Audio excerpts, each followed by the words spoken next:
Hi everybody. Many thanks for the invitation. Very excited to be here. Also, a great speech from Jyske Banken. Yeah, I like it a lot. Got a lot of affinity to Denmark. We used to go to Læsø every summer when I was a kid. Yeah, beautiful places there. All right, so I'm from Lufthansa, and I'm there in the enterprise architecture, and I wanted to tell you about our journey there, and how enterprise architecture helps to get large corporations into the GenAI journey. Anybody knows what enterprise architecture management is? 50-50 maybe, okay, that's good. If not, I happen to have a book here. So I've been in IT since 20 years about. I did a lot of studying Wirtschaftsinformatik. I worked actually in something that had AI in its name, but full disclosure, I didn't do there anything with AI. I just did boring business process architecture stuff there. And then I worked also in the finance industry, which was okay, in insurance. To be honest, now I like it better at Lufthansa, but I guess it also depends on the enterprise a bit. And I also lecture at the University of Hanover. Yeah, during COVID, I had a bit of time, so I wrote a book about enterprise architecture. You can also find information on this, a lot of slides here on my website, emfundamentals.com. Alrighty. Okay, I do not need to tell you that in 2023, in the beginning of 2023, there was a lot of uproar.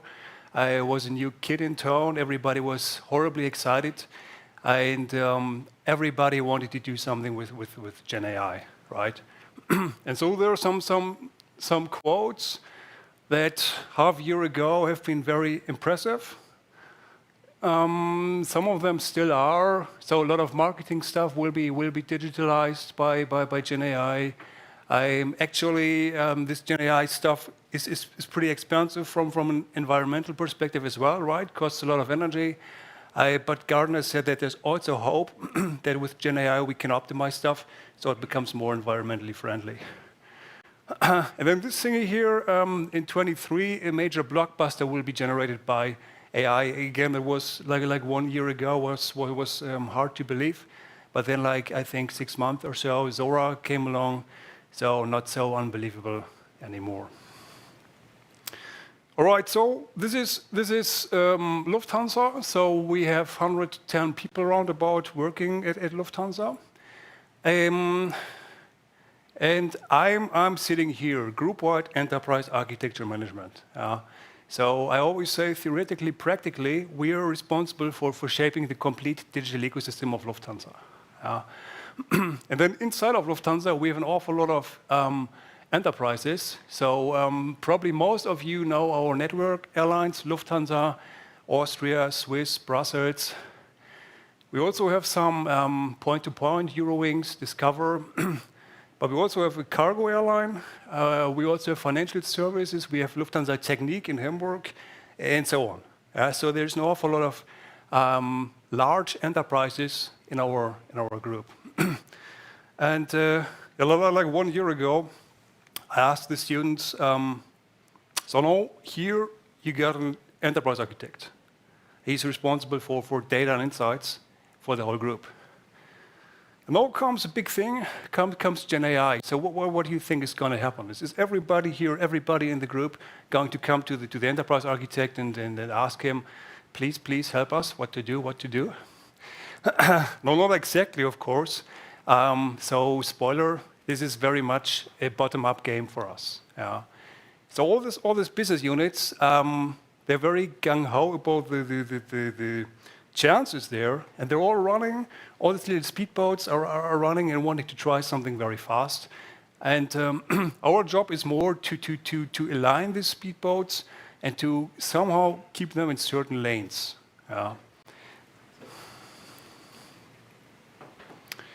Maybe what I also should say, so this is me again, group-wide enterprise architecture, but inside of the large business units, there's also architects. And then we've also cross-cutting domains, and there's also architects. So there's a lot of architects on different levels who we need to collaborate with. All right. So 1 year ago, when the frenzy started, I was sitting there with 2 colleagues, and we also thought, okay, what's the best way now to get GenAI into Lufthansa? And let's just start with the hub airlines, so with our core carriers. And so these 2 colleagues that I was sitting with, they actually did not know this, so we were looking for some kind of system where we could systematically have a mutually exclusive, completely exhaustive overview of our business areas. And as an enterprise architect, I know such things exist. They're called business capability maps. So that was good, right? Then we said, hooray, let's go through every little thingy here and then see, is this cool, is this red, green, or yellow for GenAI regarding the chances? So we did this exercise. It was just in a very small round, like, okay, let's have a 2-meeting hour and then make some green, red, yellow lights there. Yeah? So what do you think the outcome was? It was green everywhere. Yeah. So yeah, let's say CRM, great. Let's say flight operations, great. Let's say ground operations, great. Great chances everywhere. Yeah.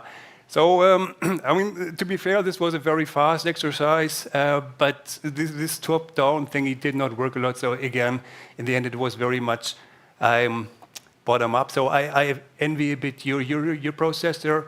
Maybe it's because I'm so on the group level. I assume that on the smaller levels, processes like this happened. But on my level, mostly these use cases pop up. So somebody says, here, we want to do this. And then we see how we can support there. Yeah. All right. We also have AI in Lufthansa, in the airline industry, since decades, of course. Yeah. I mean, it's a bit a question maybe also how you define AI.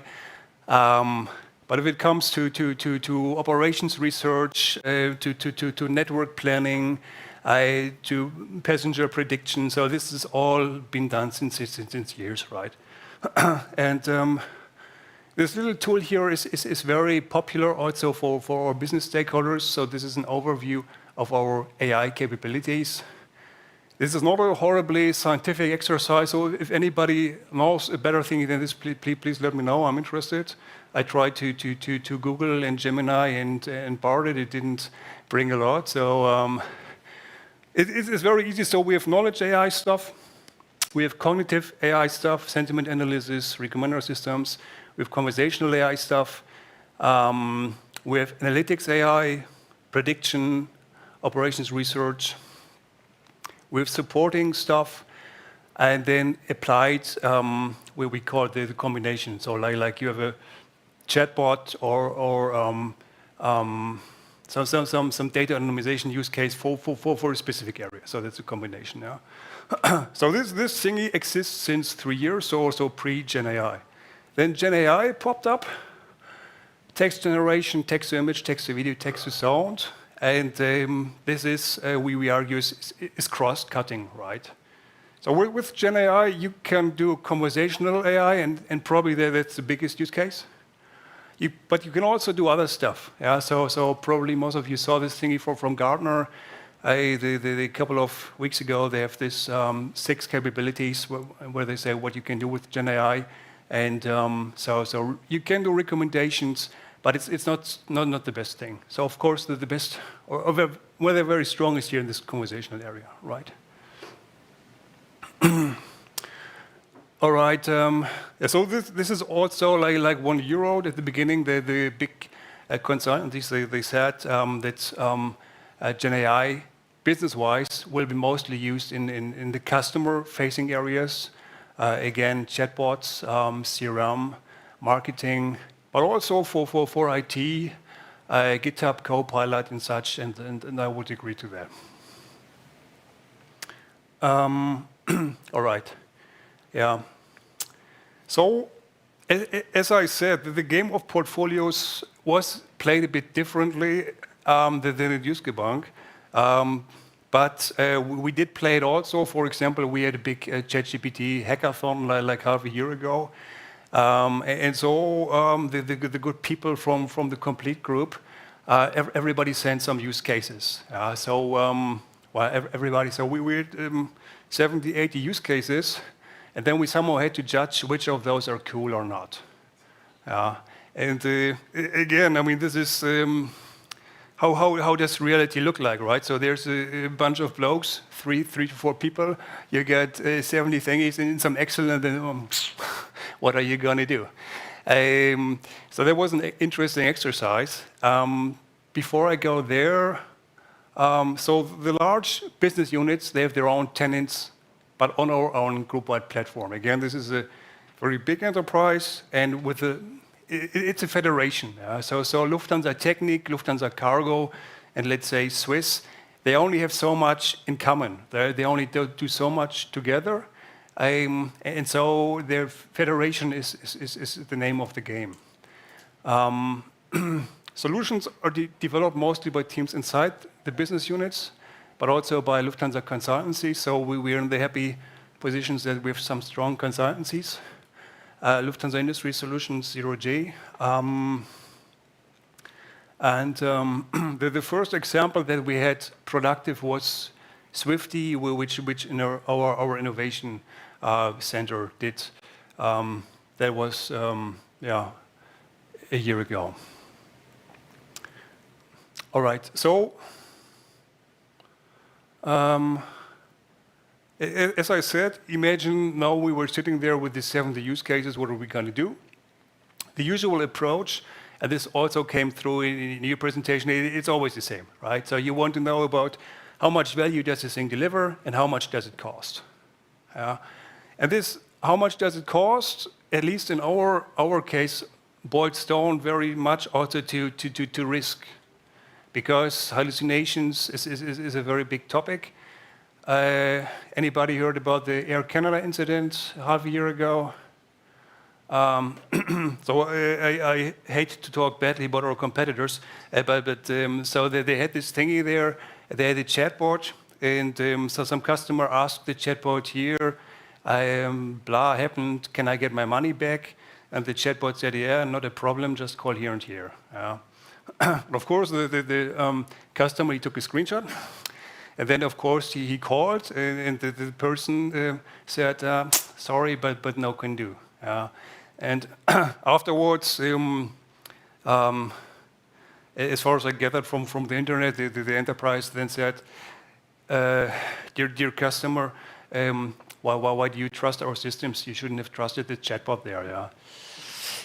So I don't know if it was exactly like this. It was a brief article in the internet. But anyway, I think it's realistic. So you want to be careful with directly customer-facing stuff, right? Because these things, they do hallucinate. And so risk and how you tame this risk is a big topic. And if you want to tame the risk, it's getting more expensive, right? All right, so what we mainly do is internal employee-focused use cases. Directly customer-facing stuff is more playful stuff, like inspiration. And we also have some deterministic frameworks to kind of tame these beasts. Example being, we have a chatbot framework since years. So we do not completely replace this framework with ChatGPT or the like, but we integrate it there, for example, to better understand what the customer said. So sometimes the input from the customer is not really clearly understandable, so we can ask ChatGPT to summarize it, and then we get better input. So stuff like that. So this is not for the airline industry, such a portfolio. As I said, so I mean, this year I guess is no-brainer, is boring employee support for general research. So this means we have our own ChatGPT running inside of Lufthansa because security said it's dangerous if everybody knows Lufthansa asks ChatGPT, I don't know, stuff. Who of you has such an internal ChatGPT thingy, generalistic thingy? Who does not? Who is allowed to go directly? You use ChatGPT? So 50-50. I envy you. Yeah, I think it should be okay. I mean, it's like Google, but okay. All right, so this is no-brainer employee counseling for supporting processes, e.g. HR questions. And then we come to customer stuff, personalized supplementary information, e.g. travel inspiration. You can also use it in decision automation. So the colleagues were thinking about this. I'm not quite sure if they did it, but of course you can take a normally classic business process engine, deterministic thingy, very, very established technology. And then you can, in a decision branch, you can throw some documents in there and you can ask, should I rather go to the left or to the right? Right? So this would be an example here. Yeah. To make it a bit more concretely, so these are some examples that I'm allowed to talk about. They are also published on LinkedIn. The production status is mixed, so don't ask me if every thing here is productive or not. They've been in planning at least. Yeah. So packing list generator is just a cute little thingy to get in contact with the customer. So you can say, I want to go to a business conference in Bad Homburg. Well, what should I pack? And then this chatbot is going to provide you with a packing list. Or you can say, I want to go to Hawaii for 2 weeks. What should I pack then? More smiles there. We could have a conference on Hawaii too. Why not combine both? Process expert. So my example here is we have Lufthansa Cargo, and now somebody comes and says here we have whatnot, a truckload of batteries for some solar stuff. Is it okay to transport this truckload of batteries in an airplane? So now the expert there at Lufthansa Cargo, he has to say yes or no. Of course, there's manuals for all this stuff. And what we did there is we imported these manuals. And so now if the question there comes up, then the chatbot will tell you yes or no, or he will give you an answer. And most importantly, he will also show you where he found this. Because, I mean, of course, you shouldn't blindly follow this, especially in such operational cases. But you should better double check. So also here, human in the loop is the thing. What else do we have? Operational message analyzer. So these are operational messages. If there is some bad weather, if there are some other things going on the airports that the flight operations should be aware about. So there's a standardized format. It's called NOTAM. Anybody here knows NOTAM? Very good. You know everything. You knew about the finance too. Not bad. Yeah, so this is a small standardized format, and to make it more digestible, you can use ChatGPT. What else do we got? Smarter customer service chatbot I talked about, and the rest as well. All right. While looking at the 70 use cases, we quickly realized that there's archetypes. So it's always the same stuff, right? So it's something like chatbots and email responses. It's a no-brainer. Another category are these domain-specific employee recommendations, personalized customer recommendations, answers based on domain-specific documents, summarizing or interpreting large amounts of real-time information. So this was the NOTAM examples, or this real-time decision thing here. All right. So again, I'm an architect, and like 9 months ago, our bosses asked us, so what are we doing for governance? So our job normally is to provide guidance to tell people what they are allowed to do and what they're not allowed to do. And that's kind of challenging if this field is developing so fast, right? And also you don't want to be the bad guy who stops everything. So this is kind of where we came from. And so the first interesting question maybe is, should there be an AI-specific governance? I don't know how many governance people are here, or is this subject to boring maybe. But 2 weeks ago, I was on a conference, and there somebody said, you do not need AI-specific governance. Yeah. This was also kind of the stance where we're coming from.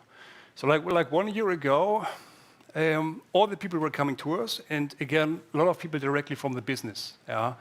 And so they were horribly confused because of the complexity of this whole process. Yeah. So they were like, can't there be a simple 3-step, 5-step process and you're done?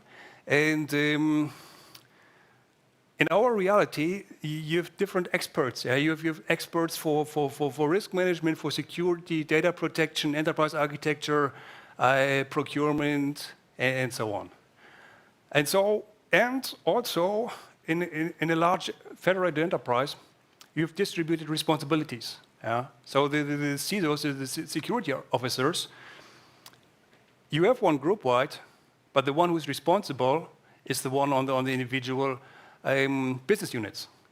So it's a very federated and highly complex thingy. And so this was a bit tough to explain. Point being, if somebody said to me at this time, oh my God, we need governance, we need processes, we need strategy, I was saying, yeah, relax, we got it all, because AI is IT, and we have a lot of stuff for IT governance. Yeah. So this is one position, and again, a colleague from the insurance industry 2 weeks ago, he said, yeah, this is all you need. You don't need AI-specific governance. I think it depends on the size of the enterprise. If you understand governance also as architecture and providing help and supporting and providing reference architectures, I think you should do AI governance. And then, of course, you also have to be compliant with external stuff, right? And so EU AI Act, NIST just published this AI risk management thingy. There's also some standards for enterprise architecture management. So you can have some AI-specific governance. And maybe question to you: does anybody here have a capability, a department that says AI-specific governance? Yeah. Okay, one. Yeah, I guess in the rest it will be distributed. So with us, so like for example, I'm doing enterprise architecture, but I'm also doing enterprise architecture for AI. So it's a bit of a mix, yeah. So what are our most important tools? So we do have a governance process which is basically an experts council.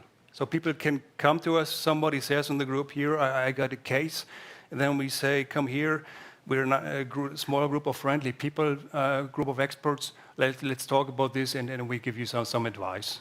So this is more or less the game, or we point him or her towards the other experts in the business unit. Another very interesting point to me is an AI-specific registry of use cases. Who here does have an AI use case registry? Everybody. Who is using a wiki for this? Some people. Who is using some application management thingy like LeanIX for this? Some people as well. Yeah. So we were doing both. So we started with a wiki, but LeanIX is our official application management registry thingy. So for now, at least, we say this is also where all the AI use cases and AI-based applications must be registered. And we were looking into how the specifics of the EU AI Act with all the different risk classes can be displayed there. Don't know if anybody got their experiences, but this is where we are right now. Yeah, and again, I mean, the message here is the wheels here are turning very, very fast, so it's kind of hard to keep track from a governance perspective. So our game is very collaborative and more about getting transparency maybe than having very ironclad, detailed guidance. Main tools are such basic processes that say, please first talk to an architect, please use our standard platform. So here we have a couple of variants. The most popular being ChatGPT on Azure, from OpenAI on Azure on a Lufthansa Group tenant. So this is just a simple thingy to say, which platform should you choose? And the registry I already talked about. Generally, of course, it's an architectural question, how much buy and how much build you want to do. And this is going to what I just said. Normally, if we build some kind of reasonable serious applications, we go here. So ChatGPT with RAG. We are only very slowly getting to fine tuning. Is anybody doing fine tuning here already? Okay, yeah, not bad. And we're starting to fumble around with other smaller models, other than ChatGPT.